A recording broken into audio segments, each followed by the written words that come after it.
네, 안녕하세요. 최근 뭐 3일간 제가 파이코인 코인 영상 올리느라고 비트코인, 이더리움, 그다음에 이제 파이코인, 뭐 바이낸스 이런 거 이제 요즘 뭐 코인 시장 여러 가지 말들이 많으니까 그거 하느라고 우리 이 차근차근 부자 되는 법 공부를 못 했는데요. 정말 이 책을 공부하다가 보면은 얻게 되는 영감이 많아요.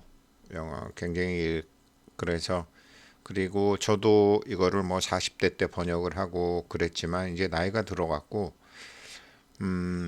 회사 회사에서 뭐 책을 번역하더라도 이제 회사가 잘 되려고 회사의 이름을 내려고 뭐 그렇게 이제 하는 거죠. 그러다가 보니까 이제 바라보는 시각이 왜곡된 게 많은데 나이가 들어서 보니까 번역도 잘못한 게 자꾸 눈에 들어와요. 오늘 그런 참 나이가 들면서 참 참여할 일밖에 없구나 그런 생각을 하는데요.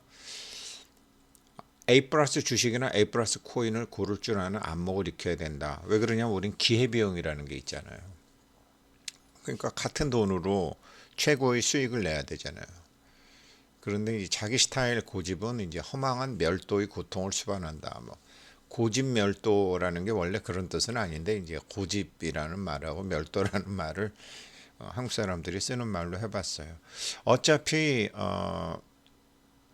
근데 기회비용 얘기했지만 선택의 대가잖아요. 어차피 인생이란 둘 중에 하나 그거잖아요. 자, 그래서 이거를 하는데 오늘 이걸 하는데 시간이 어떻게 될지 모르겠어요. 한번 보시죠. 최고의 4장 최고의 수익을 내는 개별 업종 고르는 법.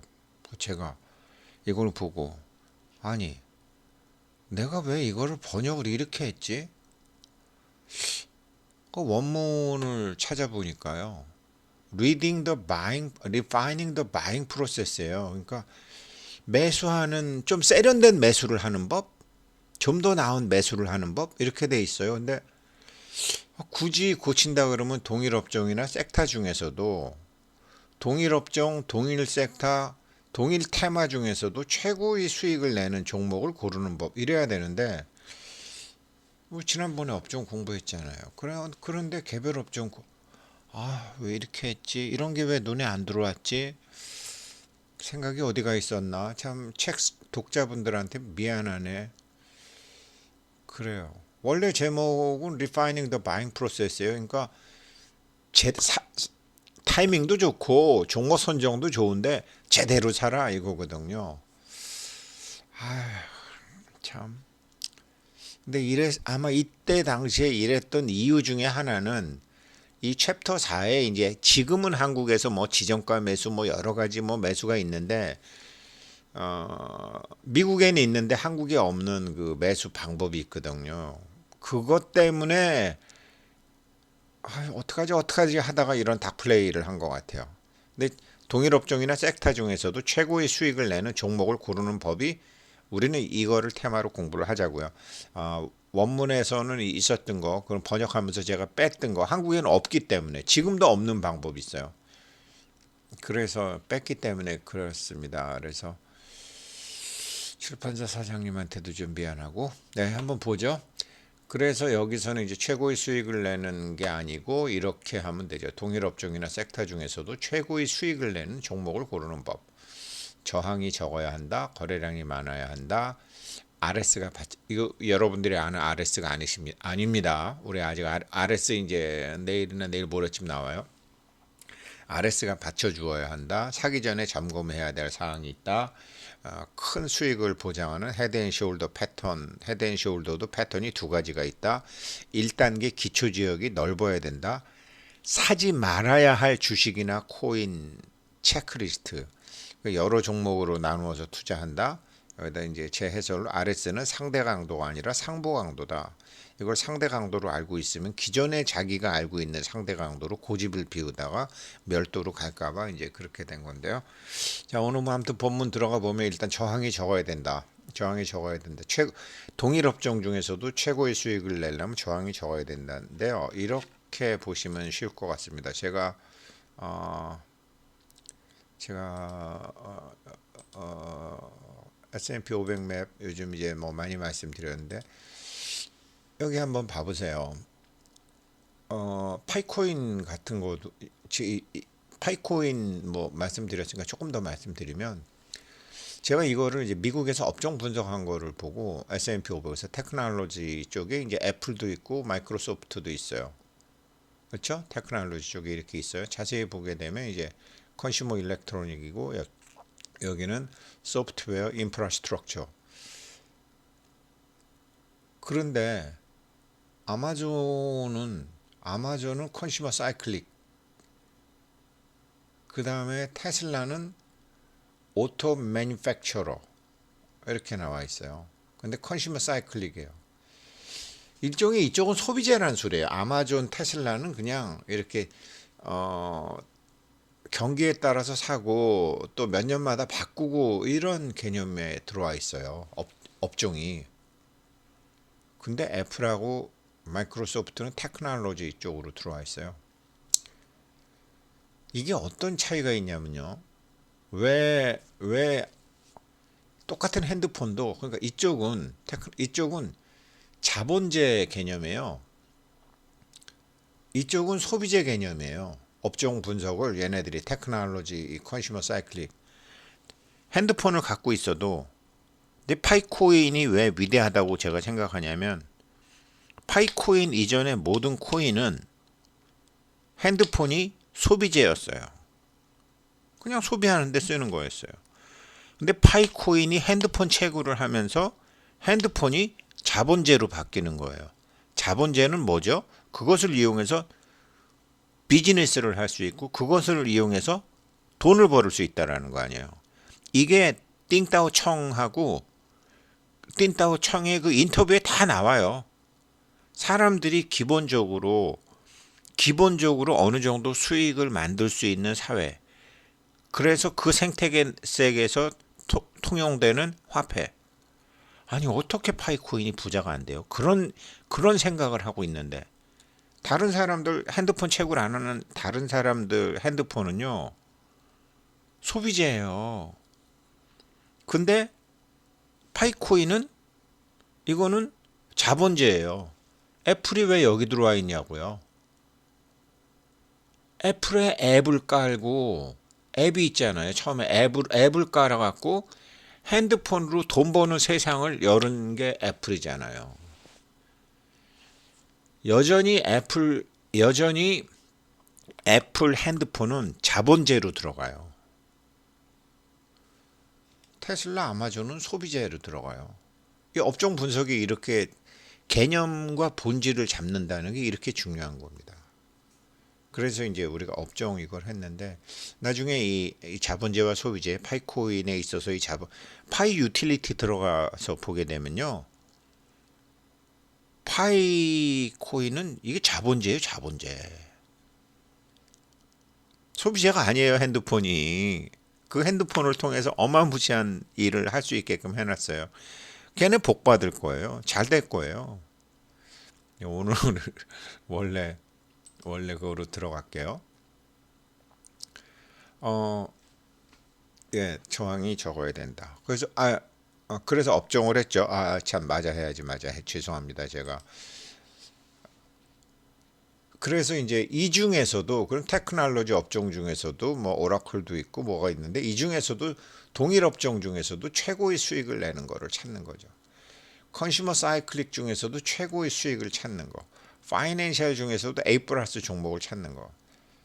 나중에는 그 코인도 여러 가지 이제 기반한 블록체인에 기반한 코인이기 때문에 이렇게 업종으로 나눠질 거예요.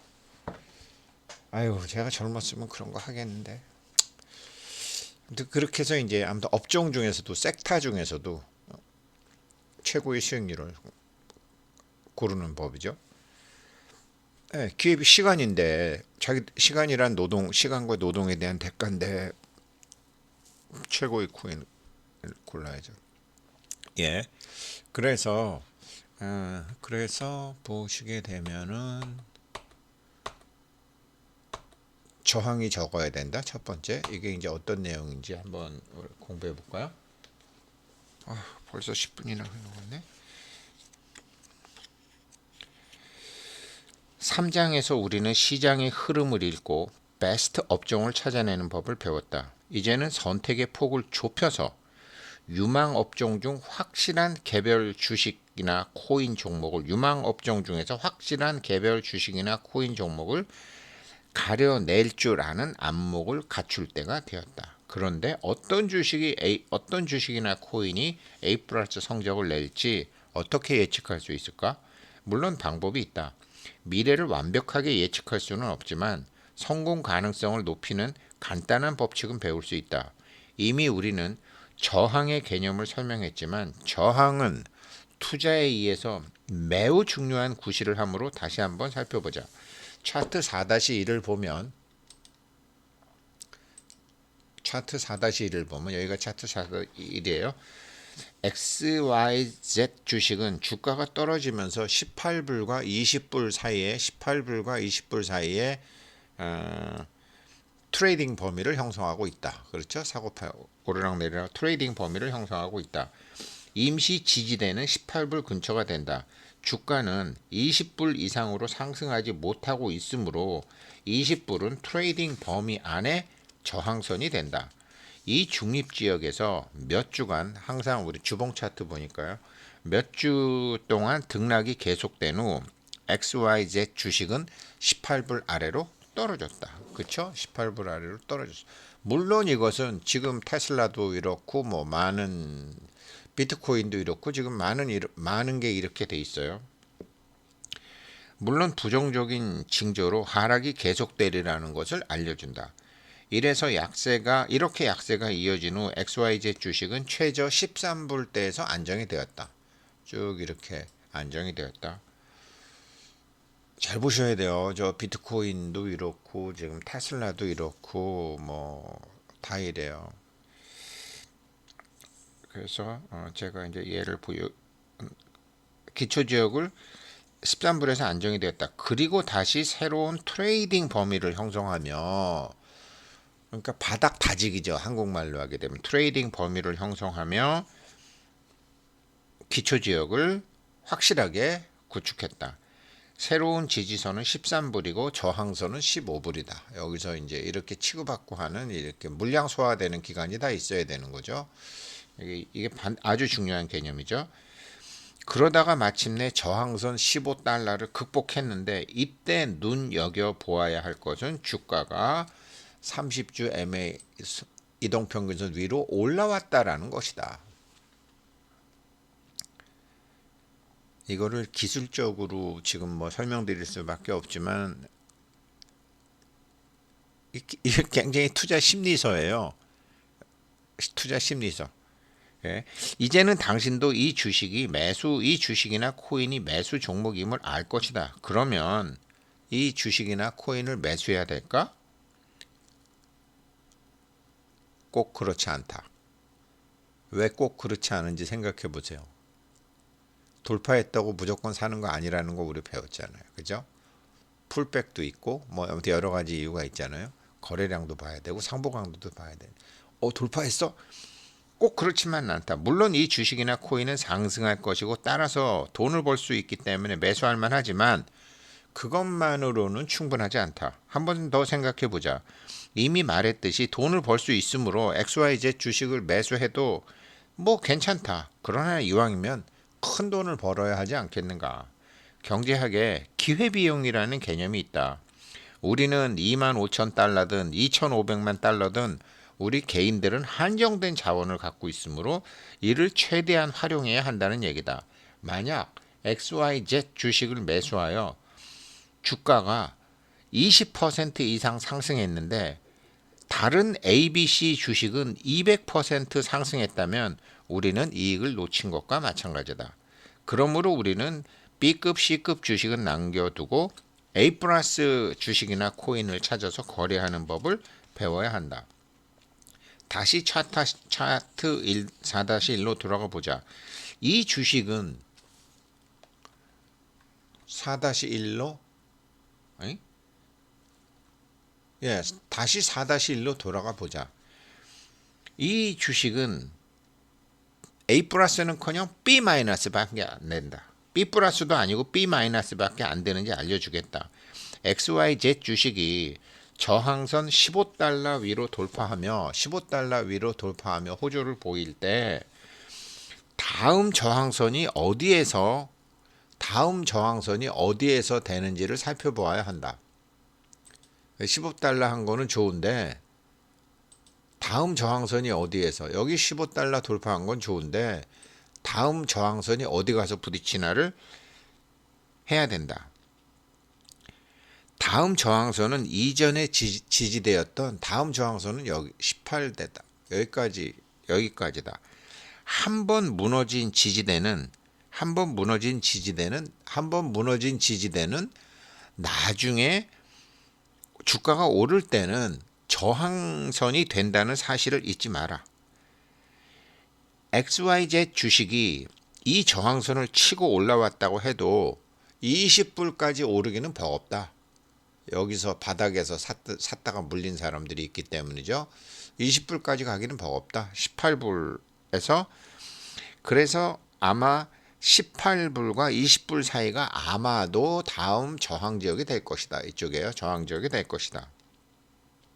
물론 주식이 이 지역을 영원히 극복하지 못한다는 말은 아니다. 그러나 그렇게 하려면 엄청난 구매력이 따라주어야 한다. 여기서 물린 사람들도 있고 엄청난 구매력이 따라주어야 한다. 그러니 오랫동안 이 지역에 머무를 확률이 높다. 세력을 모을 때까지요. 오랫동안 이 지역에 머무르기 쉽다. 가능성은 별로 없지만 설사 이 주식이 이 저항 지역을 빨리 벗어난다고 해도 곧 약세가 되어 숨을 골라야 한다. 어떤 사람은 6층을 층계로 걸어 올라가고 또 어떤 사람은 손쉽게 엘리베이터를 타고 올라갈 때와 비슷하다. XYZ 주식과 ABC 주식 모두 돌파 이후 당신은 몇 번에 걸쳐, ABC 주식이 이거예요. 당신은 몇 번에 걸쳐 50만 주씩 샀다면 나중에 어느 주식이 더 상승했을까? 상승세에 저항이 거의 없는 주식과 상승세에 저항이 거의 없는 주식이나 코인과 저항을 많이 받는 주식이나 코인 중 어느 쪽일까? 답은 분명하다. 그렇죠? 여기는 위에 저항이 없잖아요. 다 뚫었으니까. ABC가 훨씬 나은 거죠. ABC 주식의 차트 4-1을 살펴보자. XYZ 주식과 같은 업종에 속한 이 주식은 저항선을 돌파하며 이동평균선 위로 올라섰다. 그렇죠? 저항선을 돌파하면서 여기서 저항선을 돌파하면서 이동평균선 위로 올라갔죠. XYZ 주식은 18불과 20불 사이에 저항지역이 분명히 나타난데 반해 ABC 주식은 차트에는 이렇다 할 저항선이 나타나지 않는다. 위에 텅 비었죠. 이 주식이 고가에 거래되어 그럴 수도 있지만 지난 2년간 그렇게 비싼 편은 아니었다. 맨스필드 차트는 약 2년 반 동안의 기록을 보여준다. 이게 제가 이제 맨스필드 차트가 암만 찾아도 없으니까 번역할 때 너무 고통스러웠고, 근데 이게 네이버 증권에 있어요. 네이버 증권에 나중에 설명드릴게요. 몇 년 전부터 네이버 증권은 2년 동안 기록만 보여줍니다. 몇 년 전부터 저항은 있었지만 내가 연구한 바에 따르면 저항은 시간이 지날수록 이렇게 저항은 있지만 시간이 지날수록 힘을 잃게 된다. 저항은. 그렇죠? 다 소모가 되니까. 그럴 수밖에 없는 것이 저항은 주식을 비싸게 산 사람들이 주가가 떨어지자 되도록이면 자신들이 사서 물렸던 가격과 비슷한 가격으로 매도하고 처분하려고 해서 생기는 것이기 때문이다. 그렇죠? 아유 그냥 아주 고통스러운 주식 그냥 지긋지긋해서 이제 팔을 나는 거죠. 그게 시간을 지날수록 이제 팔 기회를 여러 번 줬으니까 다 팔고 이제 기다리는 힘이 있는 사람들만 남아 있는 거죠. 시간이 흘러감에 따라서 투자자는 손실을 떠안고 손을 떼게 마련이다. 시간이 흘러감에 따라서 그냥 다 팔아 그놈의 주식이나 코인 잊어버리고 싶다. 다 팔아버리고 잊어버리고 싶다라는 마음이 누구나 생기죠. 그러니까 시간이 지나갈수록 힘을 잃죠. 그러면 마지막으로 장기 차트를 오늘은 여기까지 해야 되겠네요. 여기까지 하고 시간 네, 여기까지 하겠습니다. 고맙습니다.